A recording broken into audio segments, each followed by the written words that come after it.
آسمان کی اور رات کے وقت آنے والے کی قسم، اور تم کو کیا معلوم کہ رات کے وقت آنے والا کیا ہے؟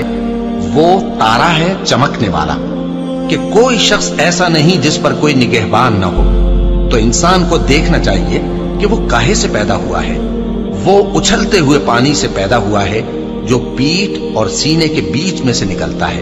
بے شک وہ یعنی خالق اس کو دوبارہ پیدا کرنے پر قادر ہے۔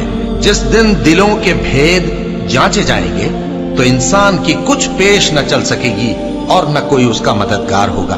آسمان کی قسم جو مے برساتا ہے، اور زمین کی قسم جو پھٹ جاتی ہے، کہ یہ فیصلہ کن کلام ہے اور یہ کوئی مذاق نہیں۔ یہ لوگ اپنی تدبیروں میں لگ رہے ہیں اور میں اپنی تدبیر کر رہا ہوں۔ تو اے نبی صلی اللہ علیہ وآلہ وسلم، تم کافروں کو مہلت دو، بس چند روز کی مہلت اور دے دو۔